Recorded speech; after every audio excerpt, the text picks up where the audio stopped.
Okay, friends, once again, welcome back and very good afternoon to everybody.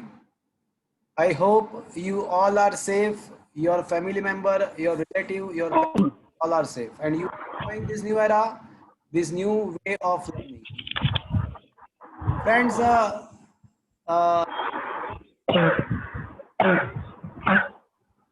on the last lecture, I had just started chapter number 7, and that is a very, very, very interesting chapter.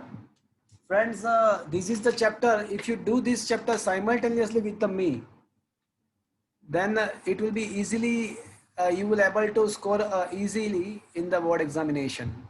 ये chapter ऐसा है कि अगर मेरे साथ आप कर लोगे तो ये चैप्टर में आप डायरेक्टली बोर्ड के एग्जाम में देखो तो भी चलेगा, इस टाइप का चैप्टर है. So what is that this chapter and what is it about? So it is actually about the alternating current. In the third chapter, in our 12th standard, we had discussed about the direct current. जो current time के साथ वेराई नहीं होता है, that is called the direct current. वो time के साथ constant रहता है. और यहाँ पे पूरे चैप्टर में हम टाइम वेराइंग ऑल्टरनेटिंगली वेराइंग करंट के बारे में डिस्कस करेंगे.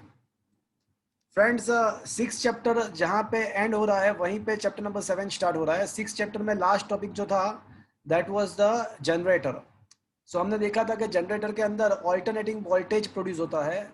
ऑल्टरनेटिंगली वोल्टेज प्रोड्यूस होने के द्वारा वो अगर कोई सर्किट के अंदर हम जनरेटर कनेक्ट करेंगे तो वहाँ पे करंट भी ऑल्टरनेटिंगली वेराई होगा.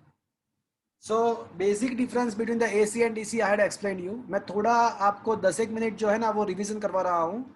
After that we will start a new session. थोड़ा 5-10 मिनट में पूरा आपको वापस से एक बार बोल देता हूँ कि हमने क्या लास्ट लेक्चर में देखा था. तो एसी एंड डीसी के डिफरेंस क्या है वो देख लिया. उसके बाद मैंने आपको ये भी बताया था कि भाई there are some advantages of the alternating current with respect to the DC.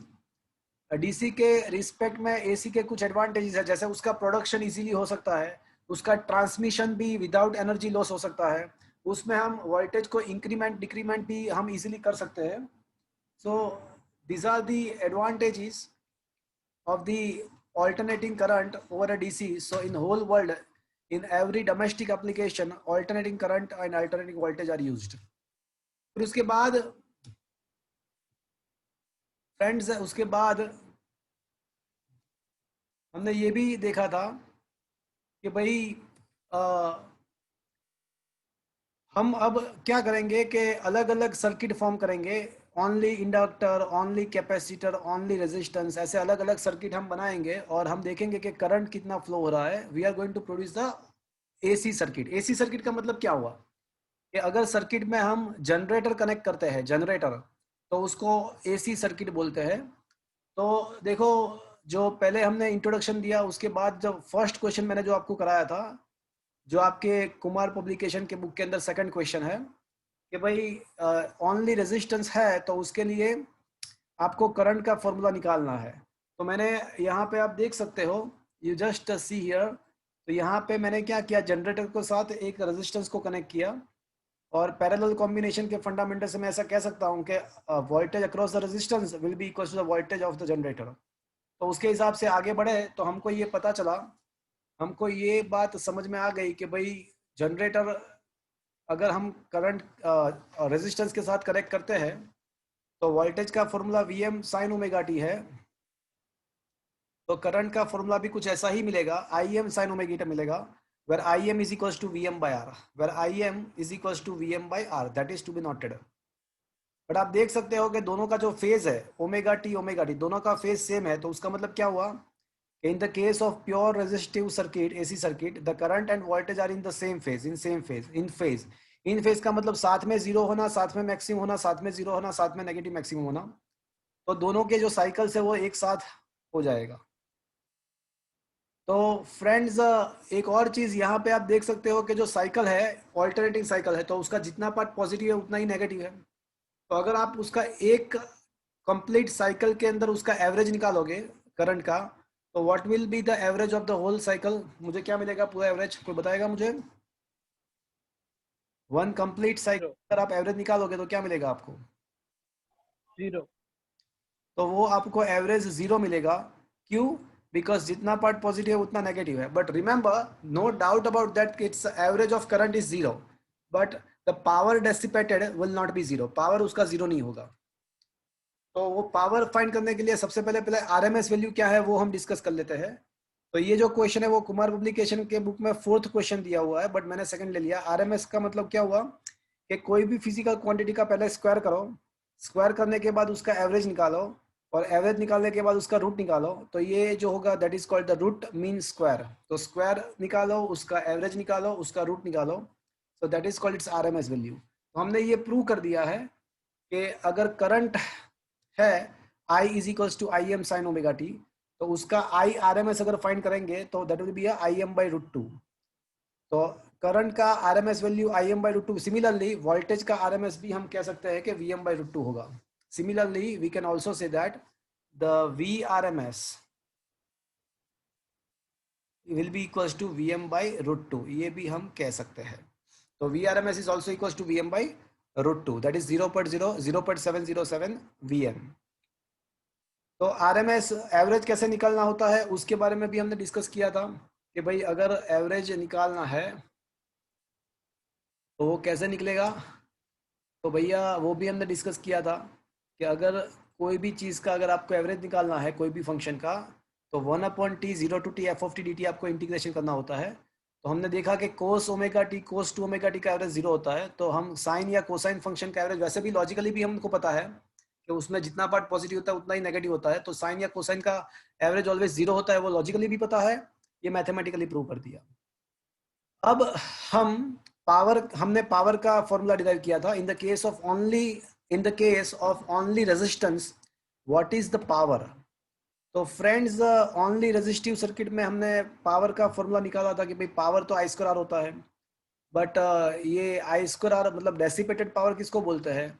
तो उसका जो एवरेज इंस्टेंटेनियस पावर जो होता है ना, उसका एवरेज निकाले तो उसको डेसिपेटेड पावर या रियल पावर बोलते हैं। तो हमने उसका एवरेज निकाला तो पता चला कि ये जो डेसिपेटेड पावर है उसका formula I M square by two into R, but I M by root two का स्क्वायर तो आई आर एम एस हुआ। So the power dissipated in the case of only resistive circuit can be given by I RMS square into R, or we can also write this formula as a I RMS V RMS, and we can also write this formula as a V RMS square by R. तो हम ऐसे भी लिख सकते हैं। तो ये power dissipated patient का हमको फॉर्मूला मिला।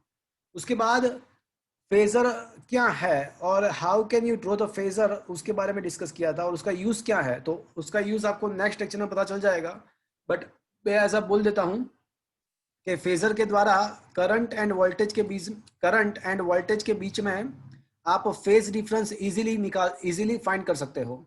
तो फेजर का जो मेन एप्लीकेशन है ये वो है कि हम करंट एंड वोल्टेज के बीच में फेज डिफरेंस इजीली निकाल सकते हैं। कैसे, वो नेक्स्ट लेक्चर में आपको पता चल जाएगा। बट फेजर है क्या? तो फेजर और कोई नहीं, वो रोटेटिंग वेक्टर है। कौन सा वेक्टर? तो कोई भी हार्मोनिक फंक्शन को एज ए वेक्टर अगर आप रिप्रेजेंट करते हो, कोई भी हार्मोनिक फंक्शन को एज ए वेक्टर रिप्रेजेंट करते हो तो उसको फेजर बोलते हैं। बट फ्रेंड्स आपको पता है कि वेक्टर को रिप्रेजेंट करने के लिए आपके पास दो चीज होनी चाहिए। कौन कौन से दो चीज? कौन से दो चीज आपके पास? हाँ, आपके पास मैग्नीट्यूड होना चाहिए, डायरेक्शन होना चाहिए। तो हार्मोनिक फंक्शन का जो मैक्सिमम वैल्यू है वो आपके फेजर का जो वेक्टर है उसका क्या हो जाएगा? हार्मोनिक फंक्शन का एम्पलीट्यूड वो आपके फेजर का वेक्टर का क्या हो जाएगा? वो आपके फेजर का मैग्नीट्यूड हो जाएगा। हाँ, एंड हार्मोनिक फंक्शन का जो फेज है, एंगल है, वो क्या हो जाएगा? आपके वेक्टर का डायरेक्शन हो जाएगा। फेजर डायग्राम ड्रॉ करने के लिए हम क्या करेंगे? हम एक वेक्टर ड्रॉ करेंगे, उसका लेंथ कितना रखेंगे? हार्मोनिक फंक्शन के एम्पलीट्यूड जितना रखेंगे, और उसका डायरेक्शन कौन सा रखेंगे? जो हार्मोनिक फंक्शन का जो एंगल है। बट एंगल तो ओमेगा टी है, वो टाइम के साथ वेराई हो रहा है, इंक्रीज हो रहा है टाइम के साथ। तो इसका मतलब कि ये जो वेक्टर है उसका एंगल भी टाइम के साथ इंक्रीज होगा। तो अगर ये एंगल टाइम के साथ इंक्रीज हो रहा है तो ये जो वेक्टर जो यहाँ पे मैंने ड्रॉ किया, क्या ये वेक्टर जो मैंने यहाँ पे ड्रॉ किया, तो क्या ये वेक्टर ये यहाँ पे उसका जो पोजीशन होगा वो यूनिफॉर्म रहेगा? नहीं, वो क्या करेगा, वो पूरे प्लेन में रोटेट करेगा, and that is why it is known as a बोलो, रोटेटिंग वेक्टर। रोटेटिंग वेक्टर बोलते हैं इसी को। और मैंने क्या किया कि ओनली रेजिस्टिव सर्किट के लिए वोल्टेज एंड करंट दोनों का फेजर एक साथ ड्रॉ किया हुआ है। आप देख सकते हो कि करंट एंड वोल्टेज का जो फेज है ना, एंगल, वो सेम है। तो as a they are having a same phase, हमको सेम डायरेक्शन में ही दोनों करंट एंड वोल्टेज को एक ही डायरेक्शन में हमको ड्रॉ करना पड़ेगा, बिकॉज दोनों का फेज सेम है, दोनों का एंगल सेम है, तो दोनों का फेजर डायग्राम में डायरेक्शन भी सेम रहेगा। उसके बाद हमने एक बहुत ही अच्छा क्वेश्चन जो 4 मार्क्स के एग्जाम के अंदर आ सकता है, ऐसा क्वेश्चन हमने डिस्कस किया, and that question is derive the formula of the current in the case of only inductor. तो अब इंडक्टर वाले सर्किट के अंदर हमने करंट का फॉर्मूला डिराइव किया था। तो वापस से वही चीज कि भाई इंडक्टर के अक्रॉस जो पोटेंशियल डिफरेंस मिलेगा वो हमको जनरेटर जितना मिलेगा because of the Kirchhoff second law, और you can also say from the parallel combination. VL का मतलब L D I by D T वो सब किया था, और उसके बाद इंटीग्रेशन करके हमने ये कुछ फॉर्मूला डिराइव किया था। इंटीग्रेशन करके हमने आई का ये फॉर्मूला डिराइव किया था। उसके बाद हमने आर्ग्यूमेंट किया था। कुमार पब्लिकेशन के अंदर आर्ग्यूमेंट गलत दिया हुआ है, बट आर्ग्यूमेंट ये है कि यहाँ पे वोल्टेज टाइम वराइंग है, सो बिकॉज ऑफ दैट जो करंट हमको मिलेगा वो भी टाइम के साथ वराई होगा। करंट का कोई कंपोनेंट या कोई भी टर्म करंट के अंदर ऐसा नहीं होगा कि जो कांस्टेंट हो, तो that is why this constant must be zero. तो कांस्टेंट को जीरो किया, and minus cos omega T को हमने किया sine omega T minus pi by two, because according to the all S T C मैंने ये रूल भी आपको एक्सप्लेन किया था एट दैट टाइम। तो माइनस कोस ओमेगा टी के बदले आप sine omega T minus pi by two लिख सकते हो। तो अब जाके आपको करंट का फॉर्मूला ये मिला कि V M by omega L sine omega T minus pi by two. अब ये V M by omega L को मैं आई एम बोल देता हूँ, तो I is equal to I M sine omega T minus pi by two, where I M is equal to V M by omega L. तो देखो friends, only resistive circuit जो था, ओनली रेजिस्टिव, तो उसमें ओनली रेजिस्टिव सर्किट में I M is equal to तुमको क्या मिलता था, याद है किसी को? ओनली रेजिस्टिव सर्किट में I M is equal to क्या मिला था? वी एम बाई आर मिला था। तो यहाँ पे हमको क्या मिल रहा है? V M by omega L मिल रहा है। मतलब क्या हुआ कि ये जो आर है रेजिस्टेंस, रेजिस्टेंस जैसा काम यहाँ पे कौन कर रहा है? रेजिस्टेंस जैसा काम यहाँ पे कौन कर रहा है? Omega L. And that is why it is known as a inductor का रेजिस्टेंस, मतलब inductive reactance, and that is why it is named inductive reactance X L. तो फाइनली फ्रेंड्स हमको करंट का फॉर्मूला मिला। फ्रेंड्स किसी के माइक में से आवाज आ रही है। तो फाइनली हमको करंट का फॉर्मूला मिला, I is equal to I M sine omega T minus pi by two. Voltage का तो formula V M sine omega T है। अब मुझे बताओ कि दोनों के फेज को कंपेयर करो, तो किसका फेज ज्यादा है, किसका कम है? चलो, करंट का फॉर्मूला आपके सामने है, वोल्टेज का फॉर्मूला आपके सामने है, तो किसका फेज ज्यादा है, किसका फेज कम है? वोल्टेज का ज्यादा है। तो आप देख सकते हो कि करंट का जो फेज है ना वो omega T minus pi by two है। इसका मतलब ऐसा हुआ कि current is lagging behind, current का फेज कम है, मतलब वो पीछे है। Current is lagging behind the voltage by phase pi by two. ऐसा क्यों, उसको लेगिंग क्यों बोला? तो उसका लेगिंग बोलने का रीजन है ना, वो ग्राफ है। ये दोनों फॉर्मूला के हिसाब से अगर हम ग्राफ, पहले हमने फेजर डायग्राम ड्रॉ कर दिया, फेजर वोल्टेज का फेजर ओमेगा टी डायरेक्शन में होगा, और करंट का क्या करना है आपको, फेजर डायग्राम कैसे ड्रॉ करना है आपको, तो कि भैया वोल्टेज के डायरेक्शन में रख के उसको आपको पाई बाई टू इंक्रीज नहीं करना है, उसका आपको पाई बाई टू डिक्रीज करना है। तो क्या करना पड़ेगा आपको, उसका करंट का फेजर एंटी क्लॉकवाइज नहीं डायरेक्शन में नहीं घुमा सकते आपको, उसका फेज एंगल कम है, तो आपको क्लॉकवाइज डायरेक्शन में 90 डिग्री घुमाना है। तो ये मिल गया आपको करंट का फेज, तो ये आपको करंट का फेजर मिल गया। बट अगर आप ग्राफ ड्रॉ करते हो तो ये पता चल जाएगा कि भाई वोल्टेज का जो भी कुछ हो रहा है, करंट का वही चीज करंट के बारे में उसके बाद वोल्टेज के कुछ टाइम के बाद हो रहा है। जैसे वोल्टेज यहाँ पे 0 से स्टार्ट हो रहा है, तो करंट उसके थोड़ी देर के बाद स्टार्ट हुआ। देखो, जैसे वोल्टेज यहाँ पे खत्म हो गया, तो करंट उसके बाद थोड़ी देर के बाद खत्म हो रहा है, मतलब करंट पीछे पीछे चल रहा है वोल्टेज के। That is why we can say the current is lagging behind the voltage by phase pi by 2। तो यहाँ तक हमने लास्ट लेक्चर में किया था। आज हम लास्ट लेक्चर में हमने only resistance and only inductor के बारे में डिस्कस किया था। आज हम ओनली कैपेसिटर के बारे में भी डिस्कस करने वाले हैं। तो अभी हमारा जो क्वेश्चन है वो ये है, कि ओनली इंडक्टिव सर्किट है तो उसमें पावर डेसिपेशन कितना होगा, पावर लॉस कितना होगा। तो फ्रेंड्स अभी मैं कुछ शेयर कर रहा हूँ व्हाइट बोर्ड, और हमारा जो क्वेश्चन है वो ये है कि what is the derive the average power, discuss the average power for the AC circuit containing only the inductor.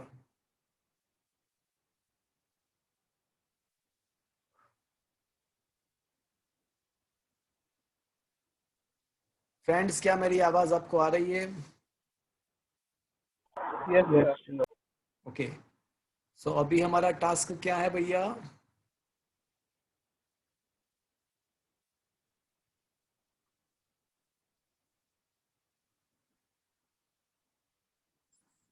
Discuss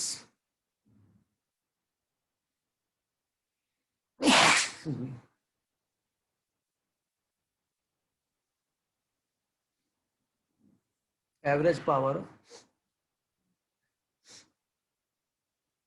और AC circuit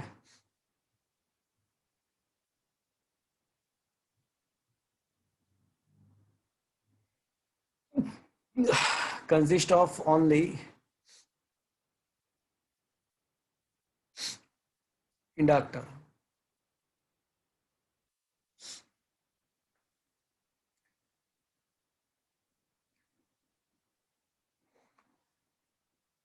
Solution for AC circuit with only inductor.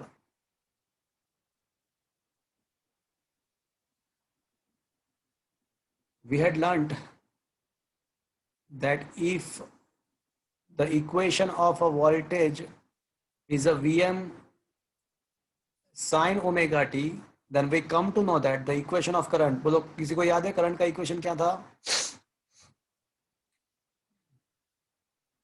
बोलो। Im sin omega t minus pi by 2. Minus pi by 2. So can I say it is a minus Im cos omega t? Can I write this? Yes, sir. Now instantaneous power, मतलब time के साथ जो power very होता है वो तो always V into आई रहता है। तो इंस्टेंटेनियस पावर मतलब V इंटू आई, तो वोल्टेज इंटू द करंट, तो वोल्टेज जो है वो Vm sin ओमेगा टी है, करंट जो है वो माइनस Im कोस ओमेगा टी है। तो उसका जो मल्टीप्लिकेशन आपको मिलेगा वो मिलेगा Vm into Im sign omega T into cosine omega T. मैं क्या कर रहा हूँ, 2 से मल्टीप्लाई कर रहा हूँ, 2 से डिवाइड कर रहा हूँ। क्या मैं ऐसा कर सकता हूँ फ्रेंड्स? Yes sir. तो अभी जो मुझे इंस्टेंटेनियस पावर मिलेगा वो मिलेगा Vm Im by 2। Can I say it is a sine of 2 omega T? Yes sir. 2 sin theta cos theta is equal to sine 2 theta, 2 sin theta cos theta is equal to sine 2 theta. अब आपको करना क्या है, आपको real power find करना है। मतलब आपको डेसिपेटेड पावर बोले या एवरेज पावर बोले या रियल पावर बोले, तो इस सब का मीनिंग एक ही है। तो रियल पावर या डेसिपेटेड पावर या एवरेज पावर, वो सबका मीनिंग एक ही है। तो वो आपको रियल पावर अगर फाइंड करना है तो आपको क्या करना पड़ेगा, आपको ये जो इंस्टेंटेनियस पावर है उसका एवरेज निकालना पड़ेगा। तो फ्रेंड्स इसका एवरेज निकालोगे तो माइनस Vm Im बाई 2 तो बाहर निकल के आएगा, वो तो कांस्टेंट टर्म है। तो आपको साइन 2 ओमेगा टी का एवरेज निकालना पड़ेगा। और फ्रेंड्स ये साइन 2 ओमेगा टी तो हार्मोनिक फंक्शन है, तो इसका एक साइकिल के लिए आप सोचोगे तो जितना पार्ट पॉजिटिव होगा उतना ही नेगेटिव होगा। वैसे आप मैथमेटिकली भी कर सकते हो, integration 1/t integration 0 to t f of t dt, वो एवरेज निकालने का फॉर्मूला मैंने लास्ट टाइम सिखाया था। उससे भी कर सकते हो, बट लॉजिकली हमको पता चल ही गया है कि इसका आंसर क्या आएगा, 0. 0। तो इसका मतलब ऐसा हुआ कि in the case of AC circuit,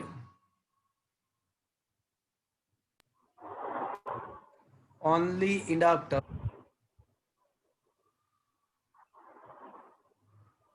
no power loss, कोई पावर लॉस नहीं होगा, कोई पावर डेसिपेट नहीं होगा। तो क्या होता है, दिस कैन बी अंडरस्टूड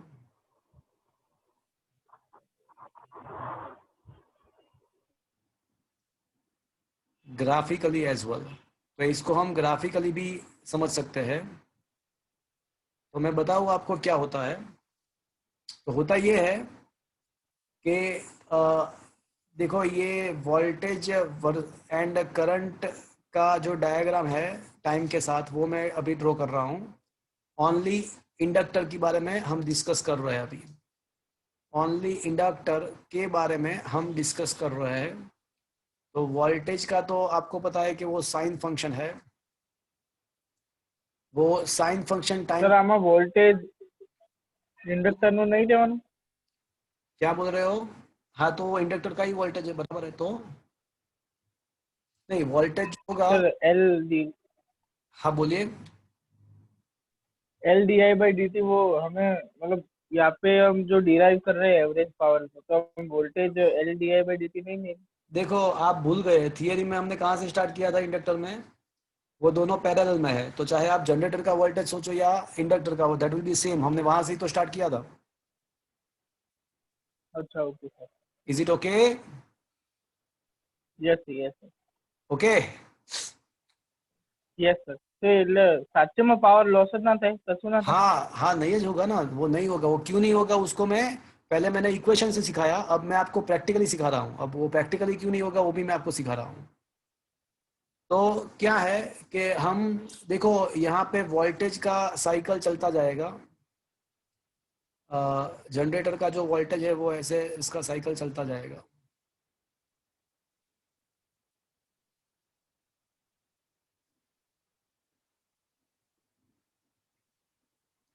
और करंट का क्या होगा?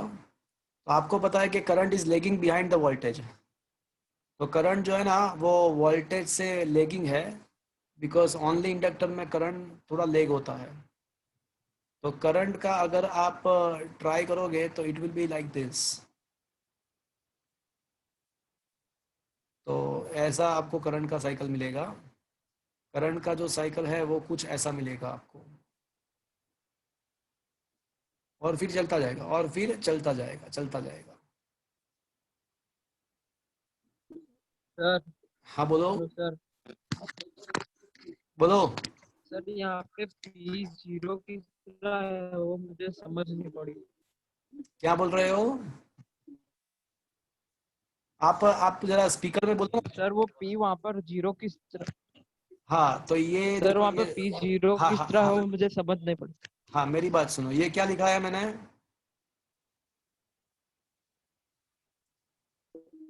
देखो यहाँ तक उसके उसके प्रीवियस स्टेप तक समझ में आ गया आपको, उसके एग्जैक्ट पहले के स्टेप तक। हाँ सर। तो यहाँ तक आपको समझ में आ गया, राइट? अब जो है ना एवरेज ऑफ, आपको इसका एवरेज निकालना है साइन 2 ओमेगा टी का। तो वैसे प्रॉपर मेथड ऐसा है, प्रॉपर मेथड कि आपको क्या करना है कि 1/t इंटीग्रेशन 0 टू टी, फिर उसके बाद sine 2 omega T D T, ऐसे करके आपको उसका सॉल्व करना है। बट मैंने लास्ट लेक्चर में डिस्कस किया था कि साइन फंक्शन या कोसाइन फंक्शन के लिए क्या होता है, ये साइन या कोसाइन फंक्शन अगर ये निकालोगे तो ये इसका आंसर जीरो ही आएगा। जीरो। हाँ तो वही मैंने किया, तो ये जीरो हो गया बस। तो that is why the answer is zero. Zero into something तो जीरो ही होगा। ओके।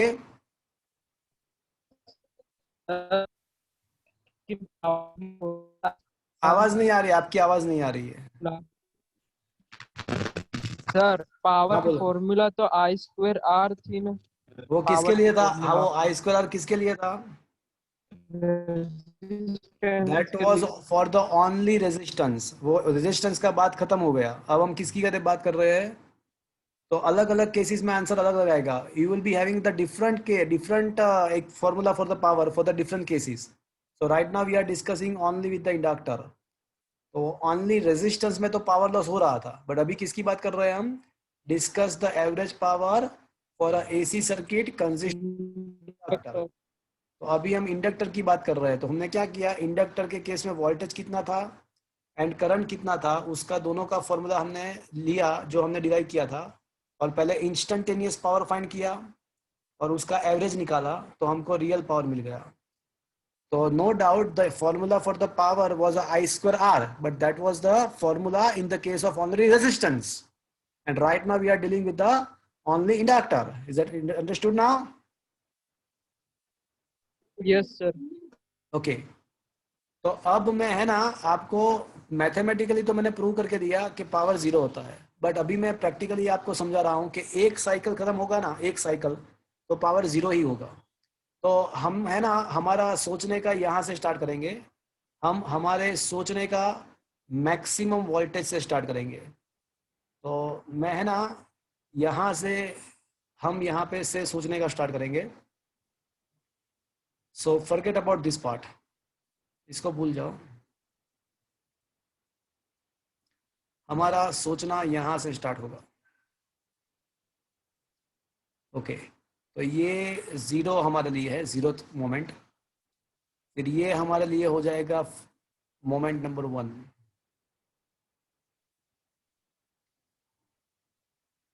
ये फिर ये हमारे लिए हो जाएगा मोमेंट नंबर टू।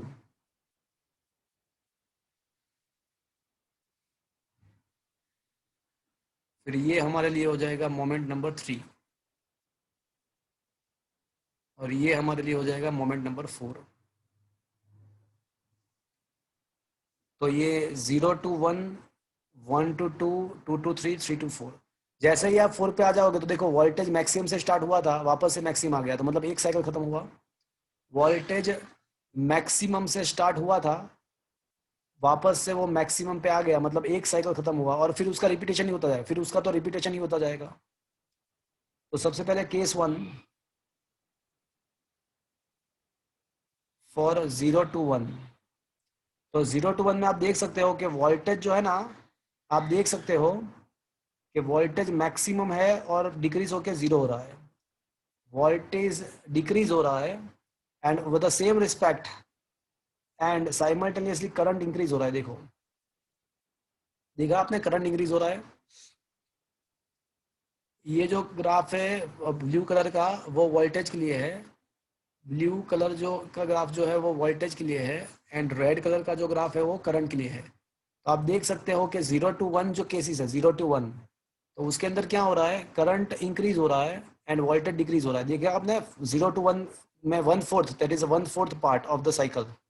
तो पहले 1/4 पार्ट में आप देख सकते हो कि वोल्टेज डिक्रीज हो रहा है, करंट इंक्रीज हो रहा है। अब आपको पता है कि इंडक्टर जो है ना वो एनर्जी स्टोर करता है। कहाँ पे स्टोर करता है? तो उसके मैग्नेटिक फील्ड के अंदर स्टोर करता है। किसी को याद है what is the energy stored inside the inductor? Inductor का एनर्जी का formula half L I square. Half L I square. तो सोचो कि अगर करंट इंक्रीज हो रहा है तो इंडक्टर के अंदर एनर्जी भी ज्यादा स्टोर होगी। ज्यादा स्टोर होगी। तो पहले क्या होगा कि इंडक्टर के अंदर करंट इंक्रीज हो रहा है, तो आप जनरेटर के साथ अगर आप इंडक्टर को कनेक्ट करते हो तो इंडक्टर में करंट बढ़ता जाएगा, उसका मैग्नेटिक फ्लक्स भी बढ़ता जाएगा, मैग्नेटिक फ्लक्स भी बढ़ता जाएगा, और उसका एनर्जी भी बढ़ता जाएगा। तो मतलब फर्स्ट 1/4 पार्ट में इंडक्टर क्या करेगा, सोर्स में से मतलब जनरेटर में से, सोर्स में से मतलब जनरेटर में से एनर्जी गेन करेगा। उसका इंडक्टर के अंदर एनर्जी स्टोर होगा, वो गेन करेगा। और यहाँ पे आप देख सकते हो कि वोल्टेज इंटू करंट का जो मल्टीप्लीकेशन है ना वो पॉजिटिव है। तो मल्टीप्लीकेशन पॉजिटिव होना मतलब एनर्जी गेन करेगा। देखो यहाँ पे वोल्टेज एंड करंट दोनों पॉजिटिव साइड है, दोनों के साइकिल पॉजिटिव ही है, पॉजिटिव साइड ही है, जीरो जीरो लाइन के ऊपर की साइड है, तो उसका मल्टीप्लीकेशन पॉजिटिव। बट अगर आप देखो केस नंबर टू, तो केस नंबर वन में क्या हो रहा है? So friends, case number one में ये हो रहा है कि जस्ट अ मिनट,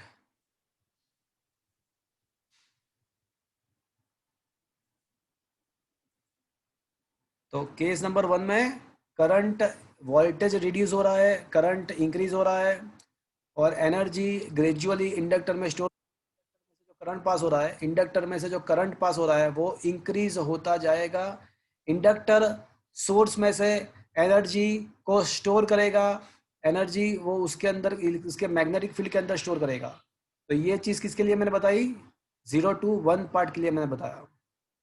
और उसके लिए अगर फिगर ड्रॉ करना है तो इंडक्टर में क्या होता है कि उसके जो मैग्नेटिक फ्लक्स है, ये पार्ट में उसका मैग्नेटिक फ्लक्स इंक्रीज होता जाएगा, तो मैग्नेटिक फील्ड लाइंस जो है वो भी इंक्रीज होती जाएगी। अभी मैं फिगर बताऊँ तो आपको समझ में आ जाएगा। तो ये रहा आपके सामने, ये रहा देखो। तो क्या आप अभी ये देख सकते हो आपके ये रहा देखो। तो ये क्या आपके मोबाइल के स्क्रीन पे ये आ गया? अभी देखो ये फिगर आ गया। Are you able to see this? कौन सा सर? फर्स्ट ये दिखा है ना मैंने, ये रहा, दिखा है, ये रहा, दिख रहा है आपको? हाँ सर, हाँ। Yes sir. ये फर्स्ट 0 to 1 केस के लिए, 0 to 1 केस लिखा देखो यहाँ। In 0 to 1 part current increases, so energy is absorbed, energy is absorbed from the source. Is that true? Is it is written over there? क्या आप दिख रहा है इसका आपको? ये 0 to 1 पार्ट के लिए है। Yes sir. अब सेकंड पार्ट में क्या होगा? तो सेकंड पार्ट में ये होगा, अब देखो वापस से हम उस फिगर पे आ जाते हैं जो व्हाइट बोर्ड में मैंने ड्रॉ किया है। तो देखो सेकंड पार्ट में क्या हो रहा है, देखो 1 to 2, for the case 1 to 2। तो देखो तो क्या हो रहा है 1 से 2 में, देखो तो करंट डिक्रीज हो रहा है एंड वोल्टेज नेगेटिव डायरेक्शन में इंक्रीज हो रहा है। करंट डिक्रीज होकर 0 हो रहा है, तो इसका मतलब क्या हुआ? इंडक्टर के अंदर जो एनर्जी का फॉर्मूला होता है वो हाफ एल आई स्क्वायर होता है। तो करंट अगर डिक्रीज हो रहा है तो उसका मतलब क्या हुआ? एनर्जी कम स्टोर होगी। जो एनर्जी स्टोर्ड है वो भी डिक्रीज होगा। एंड जब करंट 0 हो जाएगा, करंट 0 हो जाएगा तो एनर्जी भी 0 हो जाएगा। तो अब क्या करेगा इंडक्टर जो है ना, वो अपने पास जो भी एनर्जी होगा, अपने पास जो भी एनर्जी होगा वो वापस से क्या करेगा, सोर्स को वापस भेज देगा, वापस जनरेटर को वापस भेज देगा। मतलब वो लॉस नहीं करेगा बट वो वापस भेज देगा। तो जो भी एनर्जी उसने स्टोर किया था वो सेकंड पार्ट के अंदर 1 to 2 के अंदर वो वापस से भेज देगा। वो उसको लॉस नहीं करेगा बट वापस भेज देगा। और यहाँ पे आप देखो तो वोल्टेज एंड करंट का जो मल्टीप्लिकेशन है, करंट तो पॉजिटिव डायरेक्शन में नो डाउट डिक्रीज हो रहा है बट है तो पॉजिटिव डायरेक्शन में, वोल्टेज नेगेटिव है देखो। तो यहाँ पे अगर V एंड I का मल्टीप्लिकेशन करें तो आपको क्या मिलेगा? पॉजिटिव मिलेगा, नेगेटिव मिलेगा? नेगेटिव। तो ये नेगेटिव मिला, इसका मतलब ऐसा हुआ कि इंडक्टर एनर्जी लॉस कर रहा है, और लॉस कर ही रहा है, देखो लॉस कर ही रहा है वो एक्चुअली। तो ये केस नंबर 2 हुआ जिसमें इंडक्टर का करंट डिक्रीज हो रहा है, करंट डिक्रीज हो रहा है, देखो डायरेक्शन चेंज नहीं हुआ है, डायरेक्शन तो अभी पॉजिटिव ही है, करंट का डायरेक्शन चेंज नहीं हो रहा है, करंट अभी पॉजिटिव डायरेक्शन में ही है। बट करंट डिक्रीज होने के द्वारा क्या होगा कि इंडक्टर में जो फ्लक्स है, मैग्नेटिक फ्लक्स, वो डिक्रीज होगा। तो उसका मैग्नेटिक फ्लक्स इंडक्टर का डिक्रीज होगा। तो देखो मैग्नेटिक, ये सेकंड वन देखो, ये फिगर देखा आपने, लुक एट दिस। तो ये सेकंड वन फिगर देखो, देखो फर्स्ट एंड सेकंड में डिफरेंस क्या है? ये फर्स्ट, फील्ड लाइन डिक्रीज हाँ, होगी। तो आप देख सकते हो कि मैग्नेटिक फील्ड लाइंस जो है ना, उसका डेंसिटी कम हो रहा है, मैग्नेटिक फील्ड लाइंस का डेंसिटी कम हो रहा है। उसका मतलब क्या हुआ? इसका मतलब ऐसा हुआ कि वहां पे फ्लक्स डिक्रीज हो रहा है, मतलब कि उसका एनर्जी डिक्रीज हो रहा है। तो यहाँ पे सेकंड पार्ट में क्या होगा कि सेकंड पार्ट में होगा ये कि वो जो एनर्जी है वो वापस दे देगा, energy is being return to the source. मतलब देखो ये आप यहाँ पे लिखा हुआ है कि सेकंड जो 1/4 साइकिल है उसमें इंडक्टर क्या करेगा, जो भी एनर्जी उसने लिया था वो वापस दे देगा, वो वापस दे देगा। अब क्या होगा? अब देखो मैं यहाँ पे एक्सप्लेन कर रहा हूँ। सर हाँ बोलो बोलो। સર બટ એવું ના ધારો કે જેમ ધારો કે પહેલા +4 એનર્જી એડ થઈ હતી પણ હવે हाँ કરંટ ડિક્રીઝ થાય તો ખાલી +2 એનર્જી ડિક્રીઝ થશે બટ એનર્જી તો સ્ટોર થશે ને સર, એકદમ ઝીરો થોડી થવાની। हाँ तो देखो जीरो होगा ही ना, क्यों नहीं होगा? जीरो क्यों नहीं होगा? चलो एनर्जी का फॉर्मूला क्या है मुझे ये बताओ। Half L I. Half L I square. हाँ, तो ये जो ग्राफ आप देख रहे हो, ये जो ग्राफ है वो करंट का ग्राफ है। ये रेड वाला मैंने बताया ना आपको, दो ही ग्राफ देखना है। ये सब नहीं, आपको दो ही ग्राफ यहाँ पे देखना है। एक वोल्टेज का ग्राफ देखना है और एक करंट का। ये जो है वो वोल्टेज का ग्राफ है और दूसरा जो ग्राफ है वो करंट का है।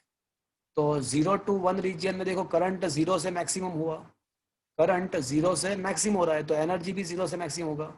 फिर सेकंड पार्ट में करंट मैक्सिमम से जीरो हो गया, तो put the zero here, put zero here, तो it will be comes out to be zero, energy inductor का जीरो हो जाएगा। तो उसमें क्या है, देखो सेकंड पार्ट में करंट रिड्यूस टू जीरो। तो बट એ વખતે એનર્જી ઝીરો સ્ટોર થશે ને એમ, हाँ तो क्या, तो एनर्जी जीरो हो गया। જે પહેલા હશે એટલી તો રહેશે ને।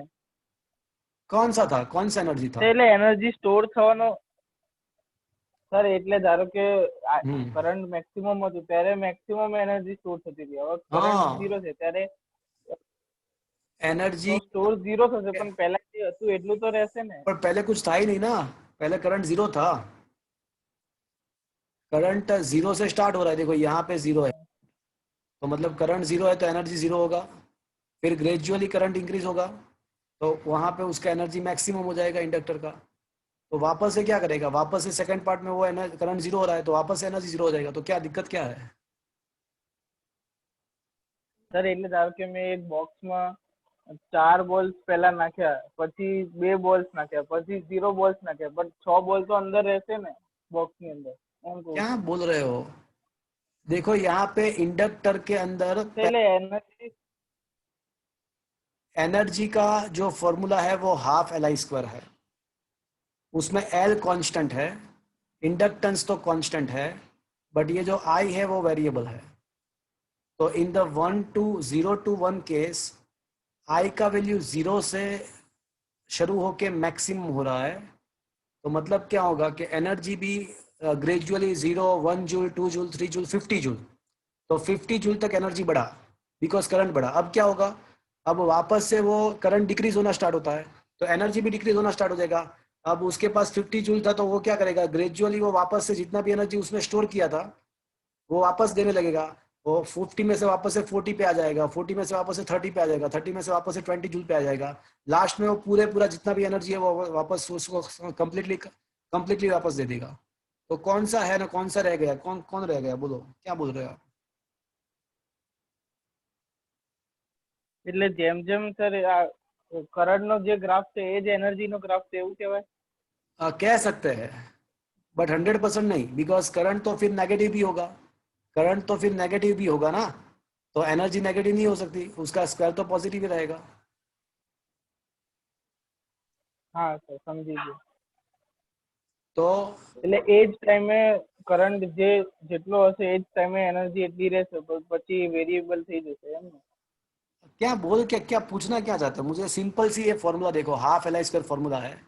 तो जैसे करंट बढ़ेगा तो एनर्जी बढ़ेगा, करंट डिक्रीज होगा तो एनर्जी डिक्रीज होगा, तो उसमें क्या दिक्कत है? करंट जीरो से मैक्सिमम होता है तो સર एनर्जी એટલે હું मैक्सिमम, और करंट मैक्सिमम से जीरो हो जाएगा तो एनर्जी भी जीरो हो जाएगा वापस से। સર એટલે હું એમ કહેતો હતો કે હું એક એક્ઝામ્પલ તરીકે કહું છું કે સર ધારો કે ફોન આપણે ચાર્જ કરીએ તો हाँ, હાયર વોલ્ટેજથી ચાર્જ કરીએ એટલે હાયર ઇલેક્ટ્રિક કરંટથી ચાર્જ કરીએ તો એનર્જી અંદર સ્ટોર થતી રહેશે, બેટરી ઇન્ક્રીઝ થશે અંદર એટલે ચાર્જિંગ। हाँ, પછી हाँ। આપણે ધીમું સ્લો ચાર્જિંગ રાખશું તો એ બી અંદર એનર્જી તો स्लो સ્ટોર चार्जिंग થતી नहीं રહેશે है, ને એમ। स्लो चार्जिंग नहीं है। यहाँ पे करंट ऑल्टरनेटिंगली बढ़ाई है, तो करंट ग्रेजुअली जीरो हो रहा है, तो करंट जीरो हो रहा है तो एनर्जी भी जीरो हो जाएगा। तो यहाँ पे क्या है कि it is not a DC supply, it is a AC supply.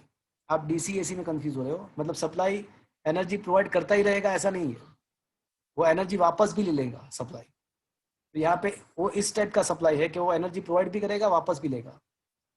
तो फर्स्ट 1/4 पार्ट में क्या करेगा, वो सप्लाई जो है ना जनरेटर, वो इंडक्टर को एनर्जी देगा। तो देखो क्लियरली लिखा हुआ है, क्या लिखा हुआ है, in the first 1/4 part, first 0 to 1 that is 1/4 part, energy is absorbed from the source, मतलब इंडक्टर सोर्स में से एनर्जी एब्जॉर्ब करेगा। And in the second 1/4 part क्या करेगा, energy is being return to the source. तो अब क्या करेगा, सोर्स वापस ले लेगा, इंडक्टर उसको वापस दे देगा। इंडक्टर क्यों वापस दे देगा, क्योंकि यहाँ पे वोल्टेज नेगेटिव हो गया है और फ्लक्स ग्रेजुअली इंडक्टर का जीरो हो जाएगा। ये कोर जो है इंडक्टर का कोर डीमैग्नेटाइज हो रहा है, डीमैग्नेटाइज, उसका मैग्नेटिक फील्ड डिक्रीज हो रहा है बिकॉज करंट डिक्रीज हो रहा है, तो वो एनर्जी वापस दे देगा। तो क्या दिक्कत क्या है इसमें? Okay sir. इंडक्टर में करंट बढ़ा तो उसका मैग्नेटाइजेशन हुआ, जैसे ही उसका मैग्नेटाइजेशन बढ़ता जाएगा, मैग्नेटिक फील्ड बढ़ता जाएगा, तो उसका अंदर स्टोर एनर्जी बढ़ता जाएगा। फिर उसके बाद वो करंट डिक्रीज हो रहा है, ऑल्टरनेटिवली बढ़ा ही है, तो करंट डिक्रीज होकर जीरो हो रहा है, तो एनर्जी भी डिक्रीज होकर जीरो। अब गया कहाँ पे? वो एनर्जी जीरो तो हो गया बिकॉज अकॉर्डिंग टू फॉर्मूला तो जीरो हो रहा है, तो गया गया कहाँ पे? तो उसने वो स्टोर करके वापस दे, उसने जो भी स्टोर किया था वो उसने उसने वापस दे दिया। अब सेकंड से थर्ड पार्ट पे आओ, तो अनदर 1/4 साइकिल 2 to 3। तो अब ये 2 to 3 साइकिल में क्या होता है? 2 to 3 साइकिल में क्या होता है? वापस से करंट बढ़ने लगता है, बट उसका डायरेक्शन अपोजिट है। देखो अब नेगेटिव हो गया। तो अप टिल नाउ क्या था? नॉर्थ इंडक्टर का जो नॉर्थ एंड साउथ था ना, देखो ये कहाँ पे है, देखो आप देखो, नॉर्थ यहाँ पे left hand side, south south right side, north left hand side, south right side. But अब करंट का डायरेक्शन अपोजिट हो गया, तो अब क्या होगा? ये इंडक्टर जो है उसका नॉर्थ जहाँ साउथ, नॉर्थ था वहाँ साउथ आ जाएगा। हाँ, तो आप देख सकते हो कि इंडक्टर का साउथ आ गया पहले, नॉर्थ बाद में आ गया। देखो पहले साउथ आया फिर बाद में नॉर्थ आया, पहले साउथ आया फिर बाद में नॉर्थ आया। तो अब क्या होगा? तो अब ये होगा कि अब वापस से करंट बढ़ने लगता है, तो वापस से वो अपोजिट डायरेक्शन में मैग्नेटाइज होगा इंडक्टर। भले ही ना अपोजिट डायरेक्शन में, उसका मैग्नेटिक फील्ड तो बढ़ रहा है ना, तो उसका एनर्जी वापस से बढ़ेगा। और वापस से आप देख सकते हो कि यहाँ पे वोल्टेज एंड करंट दोनों का मल्टीप्लीकेशन पॉजिटिव ही होगा। देखो ये वोल्टेज भी नेगेटिव है, करंट भी नेगेटिव है। I am talking about the 2 to 3, I am talking about 2 to 3 part. तो वहां पे वोल्टेज भी नेगेटिव है, करंट भी नेगेटिव है, तो मल्टीप्लीकेशन तो पॉजिटिव ही रहेगा। मल्टीप्लीकेशन पॉजिटिव हुआ, उसका मतलब क्या हुआ कि वो एनर्जी एब्जॉर्ब करेगा, वंस अगेन एब्जॉर्ब। बट वो वापस से यहाँ पे एनर्जी एब्जॉर्ब हुआ कहाँ से?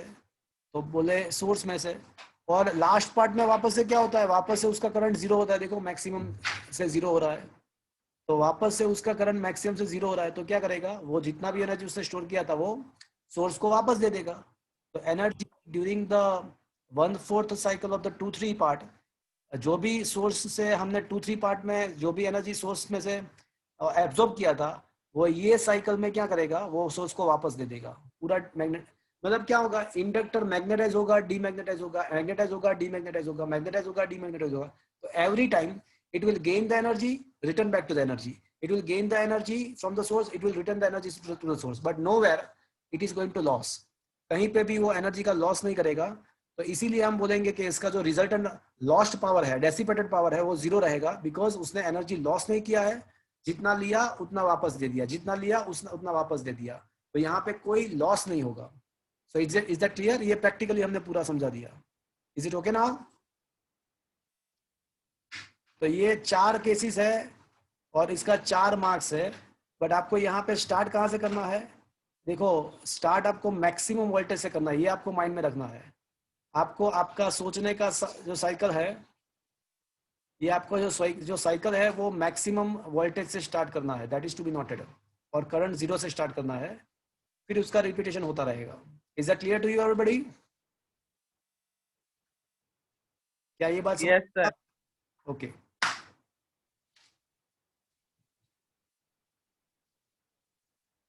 સર तो बोलो। हाँ बोलो। સર જો પાવર લોસ થતો જ ના હોય તો આપણા ઘરની અંદર જે વાયરિંગ હોય એમાં हाँ આપણે આયતા જ ઇન્ડક્ટર સુધી આપણે લઈ જઈએ તો तो સારું ના सही કહેવાય? बात है ना, वही तो बात है, इसीलिए तो एसी सप्लाई हम यूज करते हैं। तो डीसी में क्या होता है कि अगर आपको करंट को रिड्यूस करना है, डीसी में वही चीज है कि डीसी में अगर को आपको करंट को रिड्यूस करना है तो आप एक ही काम कर सकते हो, आप रेजिस्टेंस लगा सकते हो, करंट को रिड्यूस कर सकते हो। बट जैसे ही आप रेजिस्टेंस लगाओगे तो क्या होगा? जैसे ही आप रेजिस्टेंस लगाओगे तो क्या होगा कि वहां पे एनर्जी लॉस होगा, डेसिपेशन होगा। बट एसी का ये भी एक फायदा है कि हम क्या कर सकते हैं, हम without the power loss AC current को फ्लो करवा सकते हैं। तो आपको क्या करना है? ओनली इंडक्टर वाले सर्किट बनाना है। तो वही करते हैं ये लोग वही करते हैं कि जहां जहां पे रिक्वायरमेंट होता है वहां वहां पे वो इंडक्टर लगाते हैं। तो इंडक्टर क्या करेगा? वो करंट को कंट्रोल तो करेगा ही। क्यों कंट्रोल करेगा? बिकॉज हमको पता है, हमको ये पता है कि I M is equals to V M by omega L. तो तो इंडक्टर के वैल्यू से करंट का कंट्रोल तो हो ही जाएगा, करंट तो कंट्रोल तो हो ही जाएगा, but without the energy loss we can control the current by the help of the inductor, and ये चीज AC में पॉसिबल है, DC में ये चीज पॉसिबल नहीं है। Is that clear? Yes sir, तो सही ડીસી માં बात તો है। એવું જ સમજી લેશે કે આ સ્ટ્રેટ વાયર જ છે। अरे इंडक्टर का कोई यूज ही नहीं है एसी में, तो इंडक्टर मैंने लास्ट टाइम बताया था ना आपको कि inductor behave as a pure conductor in the DC circuit, DC હા, is behaving as a pure conductor in the DC circuit. Conductor. So question, अब जो क्वेश्चन है वो ऐसा है, हमने पूरा इंडक्टर के बारे में सब कुछ खत्म किया। अब question is that derive the formula of current, derive formula of current in the AC circuit. AC circuit का मतलब क्या हुआ, जिसमें हमने जनरेटर को कनेक्ट किया हुआ है। In the AC circuit containing only, अब क्या करेंगे बोलो, कंटेनिंग ओनली जनरेटर। क्या करेंगे, कैपेसिटर। तो हमने प्योर रेजिस्टेंस के बारे में डिस्कस कर लिया, हमने प्योर इंडक्टिव सर्किट के बारे में भी डिस्कस कर लिया, तो अब हम प्योर कैपेसिटिव सर्किट के बारे में डिस्कस करेंगे। और यहाँ पे और एक चीज करेंगे, also draw phasor, also draw a phasor diagram and V and I versus T graph. Time के साथ कैसे वेरिएशन होता है ग्राफ भी आपको ड्रॉ करना है, मतलब जो इंडक्टर में किया था वो सब चीज यहाँ पे हम करेंगे। तो फ्रेंड्स अब 5-7 मिनट आप देख लो, मेरी बात सुन लो। ये जनरेटर है और जनरेटर के साथ हम क्या करेंगे बोलो, क्या करेंगे अब हम, कैपेसिटर पैरेलल प्लेट। हाँ कैपेसिटर को कनेक्ट करेंगे। तो फ्रेंड्स अगर हमने डीसी के साथ बैटरी के साथ अगर डीसी सप्लाई, कैपेसिटर के साथ डीसी सप्लाई कनेक्ट किया होता ना, तो पहले क्या होता वो एक बार सोच लेते हैं। कैपेसिटर इन द डीसी, तो बैटरी के साथ अगर आप कैपेसिटर कनेक्ट करते तो क्या होता पता है आपको, वो चार्ज होता। तो ग्रेजुअली क्या होता कि ये बैटरी के पॉजिटिव पोल के द्वारा जो इलेक्ट्रॉन है ना, वो लेफ्ट हैंड साइड से प्लेट से ट्रांसफर होके इलेक्ट्रॉन राइट हैंड साइड के प्लेट में आ जाता। तो ग्रेजुअली ये जो लेफ्ट हैंड साइड का जो प्लेट है ना वो पॉजिटिवली चार्ज होता, and left hand side right side का प्लेट नेगेटिव हो जाए। तो ग्रेजुअली क्या होता है कि कैपेसिटर चार्ज होगा। अब सर्टेन लिमिट के बाद जब कैपेसिटर कंप्लीटली चार्ज हो जाएगा, कैपेसिटर जब कंप्लीटली चार्ज हो जाएगा तो उसके बाद क्या होगा पता है, उसके बाद एक बार कैपेसिटर कंप्लीटली चार्ज हो जाएगा तो उसके बाद क्या होगा पता है, उसके बाद ये इलेक्ट्रॉन का ट्रांसफर होना बंद हो जाएगा। इलेक्ट्रॉन का ट्रांसफर होना बंद हो जाएगा तो इसका मतलब क्या हुआ कि करंट फ्लो होना बंद हो जाएगा।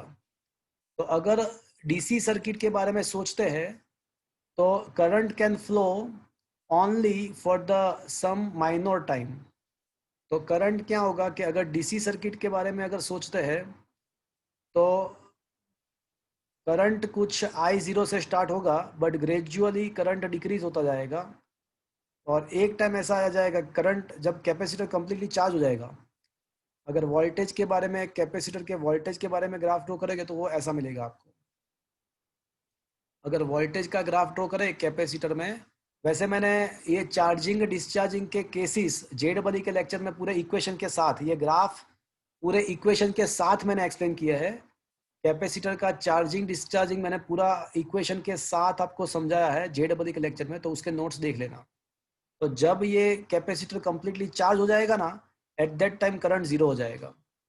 तो मतलब डीसी में क्या होता है कि कैपेसिटर थोड़ी देर के लिए ही, जिस ब्रांच में कैपेसिटर कनेक्ट किया हुआ है उस ब्रांच में थोड़ी देर के लिए ही करंट फ्लो होगा। कितने देर के लिए करंट फ्लो होगा, मोमेंटरली मोमेंटरी मतलब कितने देर कितने देर तक होगा, जब जितने देर में कैपेसिटर, मैक्सिमम चार्ज ना हो रहा। हाँ, वो चार्ज ना हो जाए, उस उतने देर तक वो करंट फ्लो करेगा, उसके बाद वो करंट फ्लो होना बंद हो जाएगा। ये किसकी बात मैंने की? DC supply. हाँ, फॉर अ डीसी सप्लाई।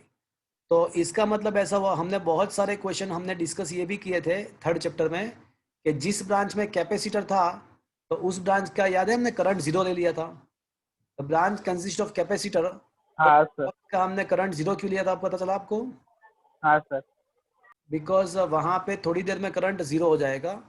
तो जिस ब्रांच के अंदर कैपेसिटर होता है और बैटरी कनेक्ट किया हुआ है आपने, मैं बैटरी की बात कर रहा हूँ, मैं जनरेटर की बात नहीं कर रहा हूँ।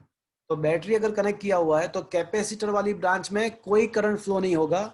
वो करंट मोमेंटरीली माइनर टाइम तक करंट फ्लो होगा जब कैपेसिटर चार्ज हो जाएगा। उसके बाद स्टेडी, उसको है ना फिजिक्स में स्टेडी स्टेट बोलते हैं।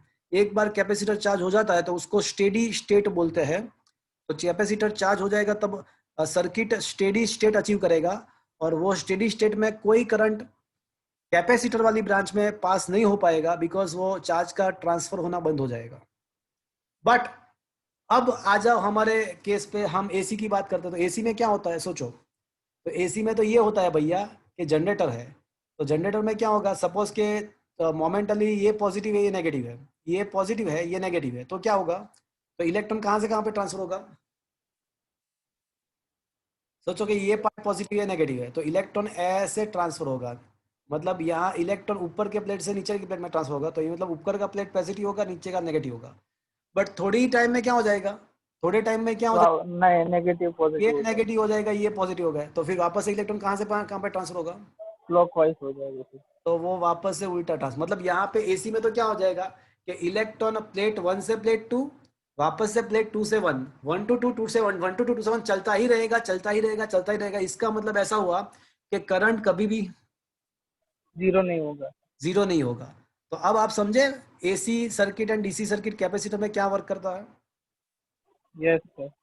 तो अगर आप एसी सर्किट के साथ अगर कैपेसिटर कनेक्ट करते हो जनरेटर के साथ, तो सर्किट का करंट कभी भी जीरो नहीं होगा। हाँ, ऑल्टरनेटिवली वराई होगा, कुछ कुछ मोमेंट पे वो जीरो भी होगा, बट वो जीरो मतलब साइकिल के हिसाब से जीरो जीरो होता जाएगा, बट वो जीरो नहीं रहेगा। वो चलता ही रहेगा चलता ही रहेगा चलता ही रहेगा। करंट कभी भी स्टेडी जीरो नहीं होगा, स्टेडी जीरो नहीं होगा।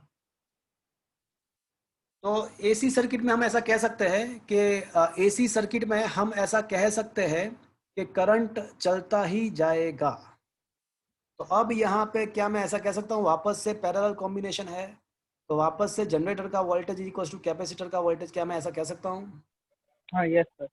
अकॉर्डिंग टू एज पर वो हमने आगे रेजिस्टेंस में भी वही किया था, इंडक्टर में भी वही किया था।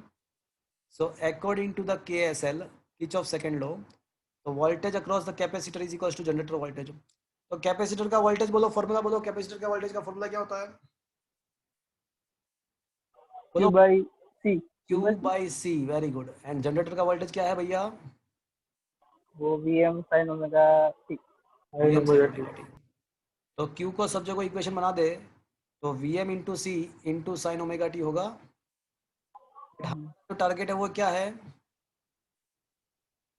करंट फाइंड करना है, टी से हाँ डिवाइड हमारा कर जो दो। टारगेट है वो करंट है, तो डी क्यू करंट बाई का डी टी। फॉर्मूला, हाँ एक बच्चे ने बोला था कि क्यू बाई टी, गंदी बात। In this chapter you can not apply the formula Q by T, because ये क्यू बाई टी फॉर्मूला कब अप्लाई हो सकता है, only when the current is constant. तो यहाँ पे करना पड़ेगा D Q by D T. चलो इंटीग्रेशन सॉरी डिफ्रेंशिएशन करो, तो करो डिफ्रेंशिएशन, ये क्यू बाई टी करो, तो इसको डिफ्रेंशिएट करो राइट साइड को। तो वी एम इंटू सी, तो V M cos omega T omega. And sine omega T का क्या होगा, cos omega cos omega T. Minus. नहीं माइनस, साइन का डिफ्रेंशिएशन तो प्लस ही होता है, माइनस क्यों होता है, नहीं होता है। साइन का तो प्लस ही होता है। तो ये फॉर्मूला मुझे मिल गया करंट का। तो करंट का जो फॉर्मूला है ना वो है ये V M into omega C into cos omega T. But एक प्रॉब्लम है, मुझे है ना ये यहाँ पे कोस फंक्शन नहीं चाहिए, मुझे है ना वो कंपैरिजन करना है मुझे ये वी एम टी के साथ। तो इसका कंपैरिजन तभी हो पाएगा जब यहाँ पे साइन फंक्शन है तो यहाँ पे भी साइन फंक्शन हो। तो मुझे यहाँ पे कोस नहीं चाहिए भैया, मुझे साइन चाहिए, और मुझे ओमेगा टी भी चाहिए। तो यहाँ पे मैं लिख दूंगा साइन ओमेगा टी। तो sign omega T plus pi by 2। क्यों? बिकॉज फ्रेंड्स सोचो कि sign pi by 2 plus theta, sign pi by 2 plus theta क्या होता है? Sign pi by 2 plus theta, चलो पाई cos मतलब, theta theta minus cos theta. अरे भैया माइनस क्यों cos माइनस? थीटा मुझे ये बताओ क्यों cos माइनस? थीटा चलो साइन पाई बाय 2, खाली cos थीटा देखो पहली बात के पाई बाय 2 है तो फंक्शन चेंज हो जाएगा, तो फंक्शन चेंज कर दिया। अब कौन सा क्वाड्रेंट है? क्वाड्रेंट कौन सा होगा? 90 प्लस थीटा मतलब second quadrant. Second all S T C, all S, second quadrant में साइन पॉजिटिव है भैया, सेकंड क्वाड्रेंट में साइन पॉजिटिव तो है, तो फिर पॉजिटिव है तो प्लस ही होगा। तो वाइस वर्सा, कोस थीटा के बदले आप क्या लिख सकते हो? sin pi by 2 plus theta. तो वही लिखा मैंने, देखो कोस थीटा के बदले मैंने sine pi by 2 plus theta तो लिखा है, देखो। Yes sir. तो ये हो जाएगा I is equals to V M into one by omega C, V M into omega C के बदले क्या ना इसे 1/ओमेगा सी,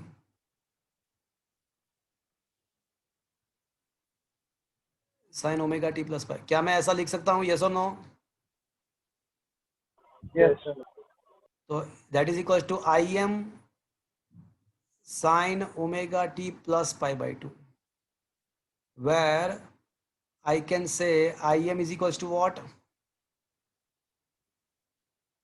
Vm upon 1/ओमेगा सी। तो फ्रेंड्स ये 1/ओमेगा सी किसके बदले आया?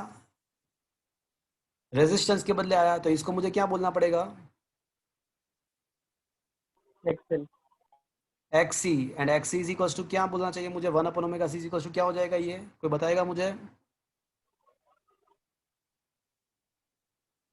अरे आप नहीं सोच रहे हो, बता बोलो। खबर है हाँ, वहां पे Vm अपॉन ओमेगा एल आ रहा था, तो ओमेगा एल को हमने क्या बोला था? एक्सएल था, और एक्सएल को हमने क्या बताया? वो इंडक्टर का रेजिस्टेंस था, तो इंडक्टिव रिएक्टेंस था। तो अभी सर्किट कौन सा है?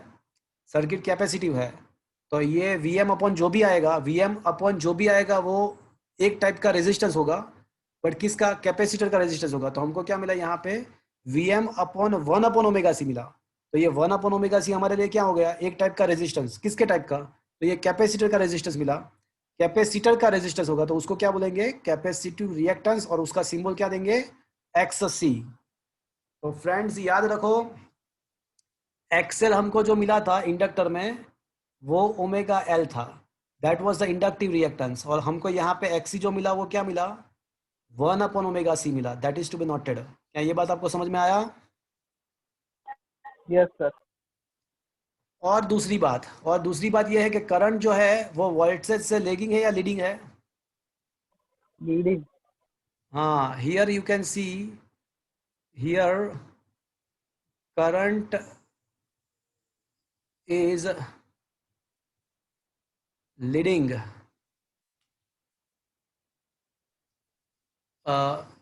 by phase, by how much phase? Pi by 2, with respect to what? With respect to voltage। आप देख सकते हो कि वोल्टेज का जो फॉर्मूला है वो क्या है? वोल्टेज का जो फॉर्मूला है वो Vm sin ओमेगा टी है। वोल्टेज का जो फॉर्मूला है वो Vm sin ओमेगा टी है, और करंट का जो फॉर्मूला है वो Im sin omega T plus pi by 2 है। तो अब हम दो काम करेंगे। कौन कौन से दो काम करेंगे? एक तो फेजर डायग्राम ड्रॉ करेंगे, और दूसरा काम करेंगे उसका करंट एंड वोल्टेज का टाइम के साथ वेरिएशन ड्रॉ करेंगे। तो पहले है ना, मैं वोल्टेज का फेजर डायग्राम ड्रॉ करता हूँ। तो वोल्टेज का तो फिक्स ही रहेगा, वोल्टेज का फेजर कौन से डायरेक्शन में हम ड्रॉ करेंगे? कोई पर्टिकुलर मोमेंट के लिए मैंने वोल्टेज का फेजर डायग्राम ड्रॉ किया, T1 मोमेंट के लिए, तो वो तो पता है कि भाई उसका जो डायरेक्शन है वो ओमेगा टी है, और उसका जो मैग्नीट्यूड है, ये एरो का में जो मैग्नीट्यूड है वो Vm होगा। अब मुझे क्या करना है? करंट का फेजर डायग्राम ड्रॉ करना है। तो मुझे करंट का फेजर डायग्राम ड्रॉ करना है, तो मैं करंट का पहले है ना, करंट का भी फेजर डायग्राम वोल्टेज के डायरेक्शन में ही रख देता हूँ। चलो, मैंने करंट को भी वोल्टेज के डायरेक्शन में रख दिया, बट अब मुझे क्या करना है? उसको पाई बाय 2 बढ़ाना है। उसका उसका जो फेज है ना वो omega T plus pi by 2 है। तो मैं फिर उसको एंटी क्लॉकवाइज घुमाऊं या फिर एंटी क्लॉकवाइज घुमाऊं, बताओ। Anti clockwise. उसका एंटी मुझे क्लॉक। फेज बड़ा एंगल बढ़ाना है, तो आपको पता है कि कन्वेंशनली एंटी क्लॉकवाइज डायरेक्शन में एंगल बढ़ता है। तो हमको कितना उसका एंगल बढ़ाना है, तो बोले 90 जितना। तो ये जो मैंने ड्रॉ किया वो किसका फेज हुआ? करंट का। करंट का। तो क्या ये बात समझ में आया भैया? Yes sir. देख सकते हो कि करंट का जो फेज डायग्राम है वो omega T plus pi by 2 जितना है। उसका जो एंगल है वो omega T plus pi by 2 है, और उसका जो मैग्नीट्यूड होगा, ये जो मैग्नीट्यूड वो होगा आई एम। तो ये फेजर डायग्राम मैंने दोनों का ड्रॉ कर दिया, फेजर हो गया ड्रॉ। अब मैं क्या करूंगा भैया, अब मैं है ना दोनों के टाइम के साथ वेरिएशन, ओमेगा टी के साथ कितना वेरिएशन होता है उसके बारे में हम ग्राफ ड्रॉ करेंगे। तो वोल्टेज का तो ग्राफ वही का वही रहेगा एवरी टाइम, बिकॉज वोल्टेज का तो फॉर्मूला, जनरेटर तो वही का वही है। तो वोल्टेज का तो फॉर्मूला जो है ना वो एवरी टाइम वही का वही रहेगा। तो वोल्टेज वर्सेस ओमेगा टी का जो ग्राफ होगा वो तो वही का वही होगा जो एवरी टाइम होता है वो।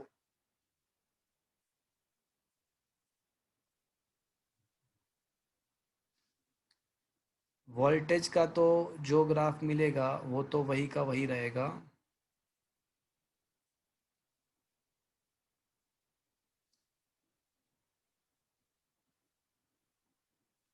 बट अब करंट के बारे में सोचो। तो करंट का जो बेसिकली फॉर्मूला है ना वो ये है, देखो। ये भी देख लो एक बार। तो करंट का जो फॉर्मूला है उसमें कोस फंक्शन आता है, देखो कोस फंक्शन। तो यहाँ पे ओमेगा टी जीरो कर दो, तो कोस जीरो क्या होता है? 1। 1। 1 होता है। तो करंट कहाँ से स्टार्ट होगा भैया? मैक्सिमम 1 से स्टार्ट होगा। अब 90 डिग्री आएगा, जब ओमेगा टी 90 आएगा तो कोस 90 क्या होता है? 0। जीरो। तो जब वोल्टेज मैक्सिमम होगा, जब वोल्टेज मैक्सिमम होगा and the same moment current become zero, तो करंट उसी टाइम पे जीरो हो जाएगा। तो आप देख सकते हो कि ये जो करंट का जो फेज, करंट का जो डायग्राम होगा वो कुछ ऐसे होगा। आप देख सकते हो कि वो वोल्टेज से आगे चल रहा है, देखो। वोल्टेज यहाँ पे जाके नीचे उतर रहा है, तो करंट उसके पहले कुछ टाइम के पहले नीचे उतर रहा है, देखो। वोल्टेज देखो, आप देखो तो वोल्टेज यहाँ पे जीरो हो रहा है और नीचे उतर रहा है, तो करंट उसके पहले से नीचे उतर रहा है। वोल्टेज यहाँ पे जाके जीरो हो रहा है, तो करंट उसके पहले ही जीरो हो गया, देखो। वोल्टेज कुछ टाइम के बाद जीरो है, तो करंट उसके पहले ही यहाँ पे जीरो हो गया। मतलब ये जो फेज डिफरेंस है वो कितना है भैया? 5/2। 5/2। तो now you understood why the current is leading. Current को क्यों लीडिंग बोलते हैं? बिकॉज वोल्टेज का जो भी होता है वो करंट का उससे पहले ही हो जाता है। करंट का उससे पहले ही, वोल्टेज से पहले ही हो जाता है। तो that is why here I can say the current is leading by phase π/2 with respect to the voltage. तो क्या ये पूरा थ्योरी आपको समझ में आया? 4 मार्कर। Yes sir. अब फ्रेंड्स, अब यहाँ पे हम वापस से वही काम करेंगे। पावर का अब जो है ना 10 मिनट मेरे लेक्चर लेना पड़ेगा मुझे, बिकॉज ये जो टॉपिक है ना वो उसके साथ ही लिंक्ड है, तो मैं उसको डिसकंटिन्यू नहीं कर सकता हूँ। तो 10 मिनट बैठ जाओ, और जो फिर 10 मिनट के बाद मैं रिलीव करता हूँ 10 मिनट के बाद। तो वैसे भी वो 10 मिनट लेट ही स्टार्ट होगा आपका, जो वो जो सेशन है ना वो 5 सर का, वो लेट ही स्टार्ट होगा। So don't worry about, just please be here. 10 minute में मैं ख़त्म कर रहा हूँ, प्लीज डोंट गो। तो फ्रेंड्स, ये मैंने करंट का फॉर्मूला डिराइव किया ओनली कैपेसिटर के लिए। हमने यहाँ पे देखा कि ओनली कैपेसिटर में करंट जो होता है वो वोल्टेज से लीडिंग होता है π/2 जितने फेज में। उसका मैंने फेज डायग्राम भी ड्रॉ किया, करंट का टाइम के साथ वेरिएशन जो भी है वो भी मैंने यहाँ पे ड्रॉ किया। अब हम क्या करेंगे? अब वही चीज़ करेंगे। कोई बताएगा मुझे भाई कि मैं क्या करूँगा अभी? वही सेम ट्रैक है, बोलो अब क्या करने वाले हैं हम? जो रेजिस्टेंस में किया था, जो इंडक्टर में किया था, वही हम वापस से करेंगे। अब क्या करेंगे बोलो? करंट का फॉर्मूला मिल गया। पावर पावर हाँ, ग्राफ भी कैपेसिटर ड्रॉ कर में दिया। पावर। अब पावर डेसिपेशन फाइंड करेंगे। तो अब करेंगे पावर डेसिपेशन। तो फ्रेंड्स, वही चीज़ वापस से 5-7 minute be with me, don't go anywhere.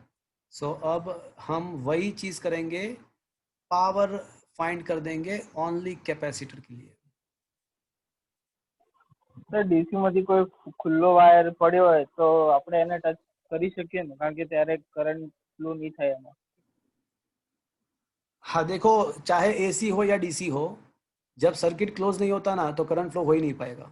चाहे एसी हो या डीसी हो, सर्किट जब क्लोज नहीं होगा तो करंट फ्लो हो ही नहीं पाएगा. Okay.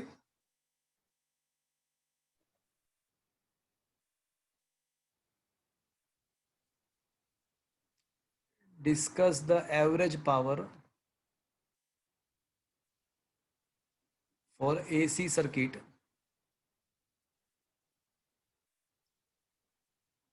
consisting of only capacitor. तो फ्रेंड्स, कैपेसिटर के लिए मुझे पावर डेसिपेशन फाइंड करना है.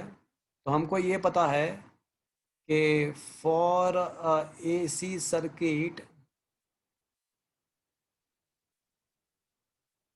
with only capacitor,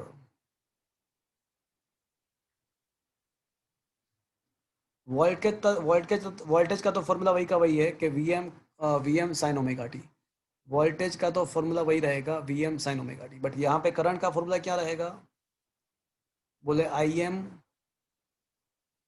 sign omega T plus pi by 2.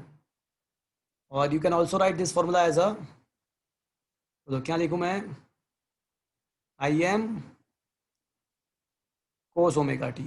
हाँ, if Sin omega t plus what is I M, तो आई एम, हाँ हाँ बोलो,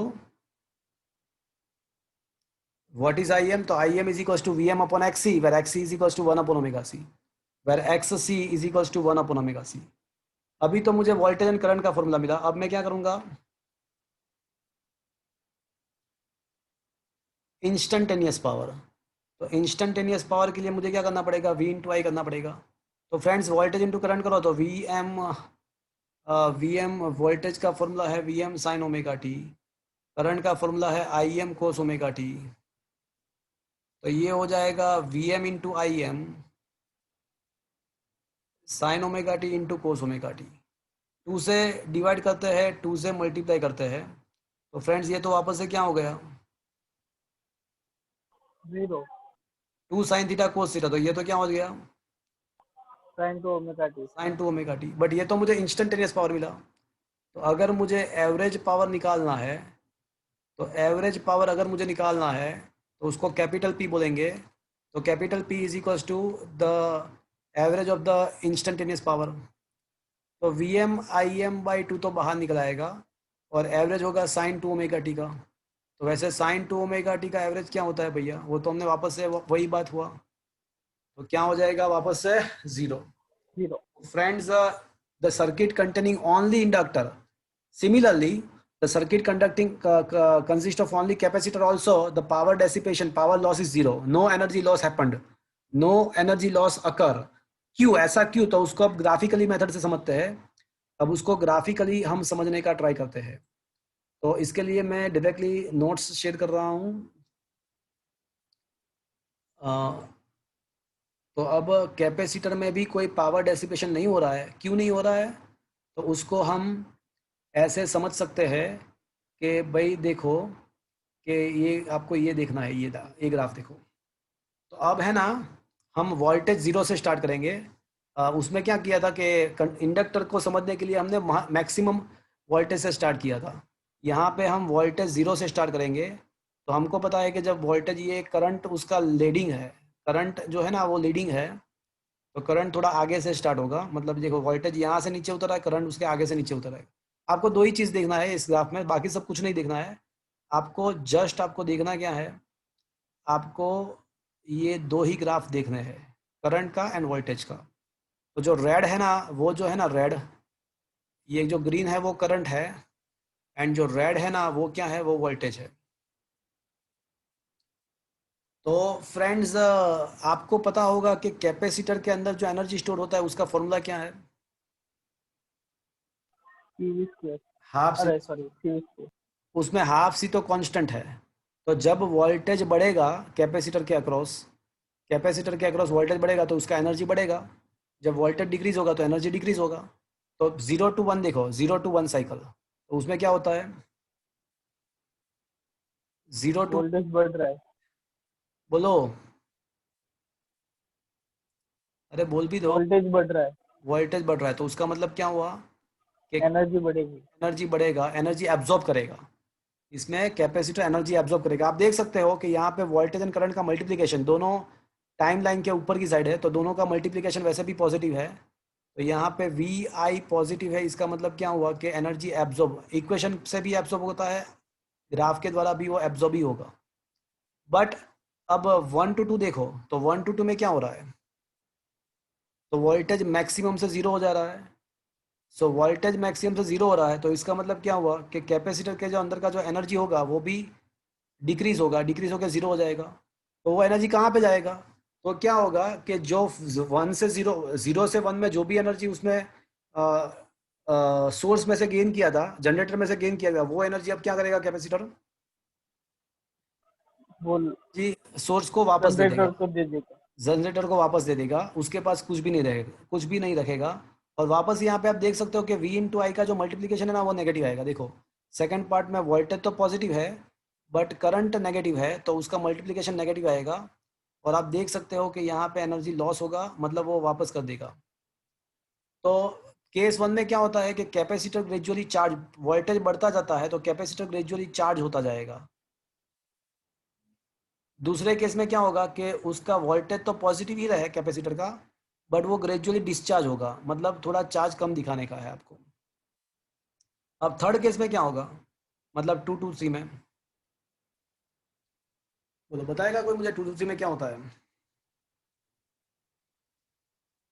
वोल्टेज के बारे में सोचो, 2 to 3 में क्या होता है? जीरो से वापस से मैक्सिमम हो रहा है, बट कौन से डायरेक्शन में? नेगेटिव डायरेक्शन में। हाँ, तो अब जो पोलैरिटी है कैपेसिटर के प्लेट के, जो पोलैरिटी है उसको क्या करना पड़ेगा मुझे?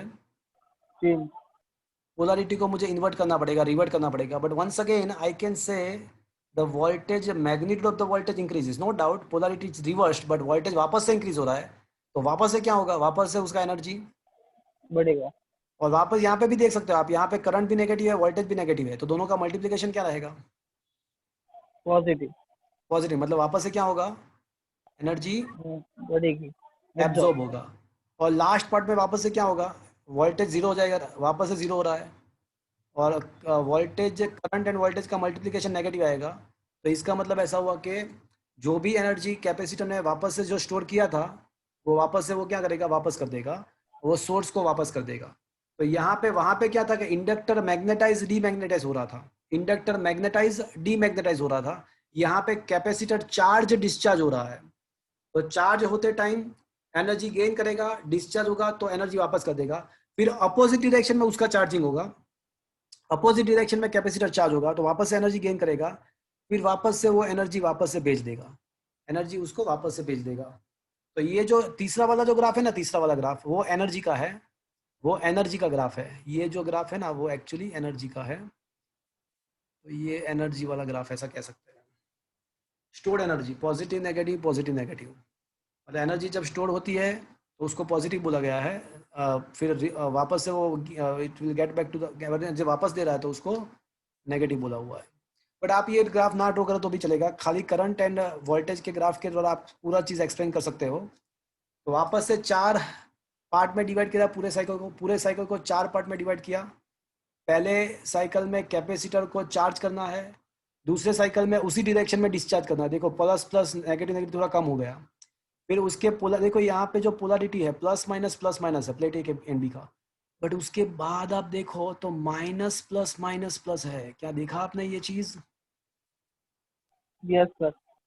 और पहले में देखो क्या हो रहा है, एनर्जी स्टोर हो रहा है। देखो क्या लिखा है कि energy absorbed from the source during this cycle.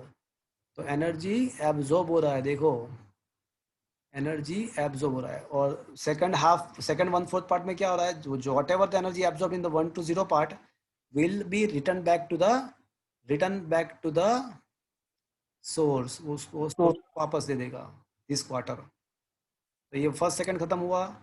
Third में पोलैरिटी चेंज होगा, वापस से एनर्जी एब्जॉर्ब करेगा, एनर्जी एब्जॉर्ब, और फोर्थ में वो रिटर्न कर देगा वापस से, बट कहीं पे भी पावर लॉस नहीं करेगा, पावर डेसिपेशन जीरो ही होगा। तो फ्रेंड्स आज हमने 3 क्वेश्चन किए 4 मार्क्स में। कौन कौन से क्वेश्चन? नंबर 1, ओनली इंडक्टर का पावर डेसिपेशन हमने किया। इंडक्टर का पावर डेसिपेशन मतलब आपके जो ये जो दर्पण बुक है, तो दर्पण बुक का क्वेश्चन नंबर, हाँ ये क्वेश्चन दर्पण बुक का हमने डिस्कस किया या तो क्वेश्चन नंबर 7 हमने डिस्कस किया दर्पण बुक का। उसमें energy power dissipation of the inductor है। उसके बाद 8th question capacitor, only capacitor का करंट का फॉर्मूला एंड उसके phase diagram, phasor diagram and time के साथ वेरिएशन के डायग्राम हमने डिस्कस किया। एंड 9th क्वेश्चन में हमने कैपेसिटर का चार्जिंग डिस्चार्जिंग एनर्जी डेसिपेशन हमने डिस्कस किया। तो friends only inductor, only capacitor and only resistance के बारे में हमने डिस्कस कर लिया। तो आज का सेशन मैं यहाँ पे ख़त्म कर रहा हूँ फ्रेंड्स।